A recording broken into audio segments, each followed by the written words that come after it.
여러분, 인공지능이 이제 화면 밖으로 걸어 나온다고 상상해 보세요. 우리 세상을 직접 만지고 바꾸기 시작하는 거죠.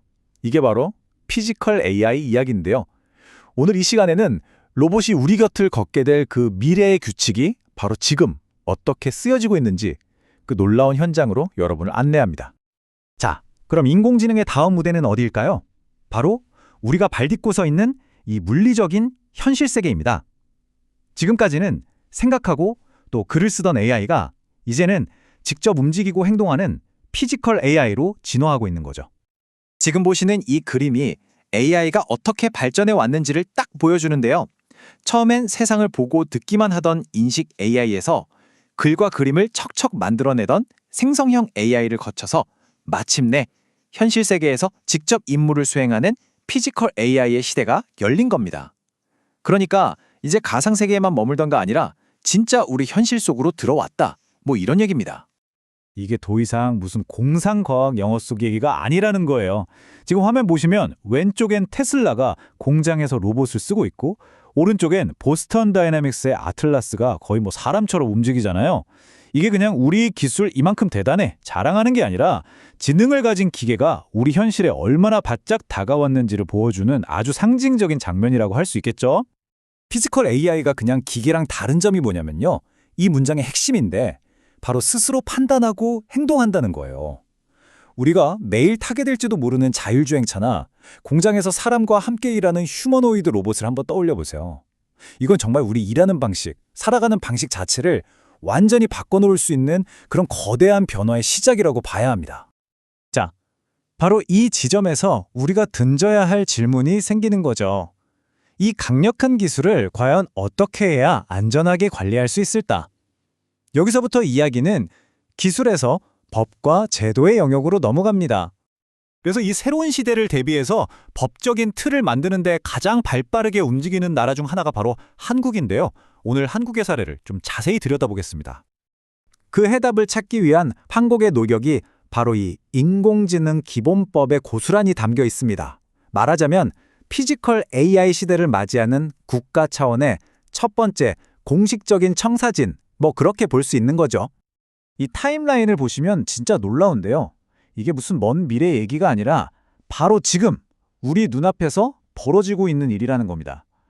헬프데스크 운영부터 법 시행까지 기술 발전 속도만큼이나 규제를 만드는 움직임도 정말 빠르다는 걸 알 수 있죠. 자, 그럼 이 법이 구체적으로 어떤 위험들을 어떻게 정의하고 또 관리하려고 하는지 그 핵심 개념들을 한번 짚어보겠습니다. 이 법에서 가장 중요한 핵심 키워드가 바로 고영향 인공지능이라는 개념입니다. 이름 그대로 사람의 생명이나 안전, 그리고 아주 기본적인 권리에 큰 영향을 줄 수 있는 AI는 특별히 따로 분리해서 관리하겠다. 이런 뜻이에요. 그럼 구체적으로 어떤 분야가 해당될까요? 여기 목록을 보시면 우리 삶에 굉장히 중요한 순간들이 다 들어가 있어요.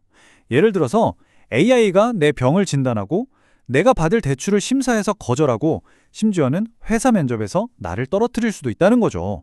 이렇게 한 사람의 인생에 중대한 영향을 미치는 AI니까 당연히 더 특별하고 엄격한 관리가 필요하다는 겁니다. 그래서 필요한 게 바로 투명성 확보 의무입니다. 이게 뭐냐면 내가 지금 대화하는 상대가 사람인지 AI인지 내가 보고 있는 이 영상이 진짜인지 아니면 딥페이크인지 이걸 명확하게 알려줘야 한다는 거예요. 왜냐? 사용자가 제대로 된 정보를 바탕으로 스스로 판단할 권리를 보장해줘야 하니까요. 그리고 또 하나의 중요한 안전장치가 있습니다. 바로 영향평가인데요. 위험성이 큰 AI를 시장에 내놓기 전에 이 기술이 우리 인권에 어떤 영향을 미칠지 미리 꼼꼼하게 평가하도록 의무화하는 겁니다. 그러니까 문제가 터지고 나서 수습하는 게 아니라 아예 처음부터 예방하겠다 이런 사전점검 제도라고 보시면 돼요. 자, 이렇게 한국이 내부적으로 규칙을 만들고 있는 동안 세계 무대에서는 지금 어떤 일이 벌어지고 있을까요?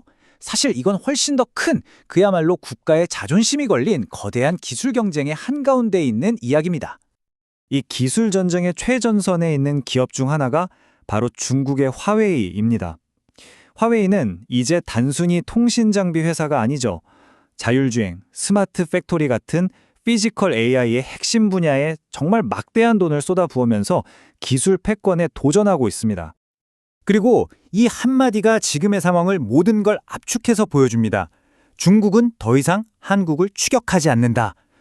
와, 이건 수십 년 동안 이어져 온 추격자 중국과 선도자 한국이라는 이 기술 구도가 AI 시대에 들어서면서 완전히 뒤바뀌었다는 걸 알리는 굉장히 서늘하면서도 강력한 선언이죠. 물론 다른 빅테크 기업들도 가만히 있지 않습니다. 다들 각자의 무기를 들고 이 전쟁에 뛰어들었죠.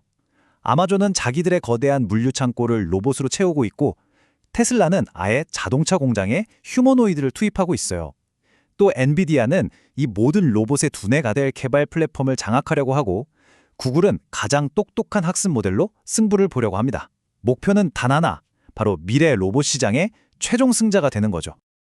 그렇다면 이 모든 것들, 이 눈부신 기술 발전, 새로운 규제의 등장, 그리고 정말 치열한 글로벌 경쟁, 이 과연 우리의 미래에 어떤 의미를 가지는 걸까요?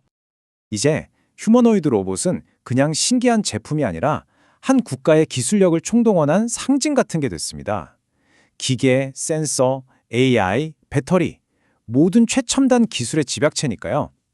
그래서 이걸 갖는다는 건 기술 주권을 확보한다는 의미이기도 합니다. 어쩌면 미래의 국력은 인구수가 아니라 인간 더하기 로봇의 수로 측정될지도 모르는 일이죠.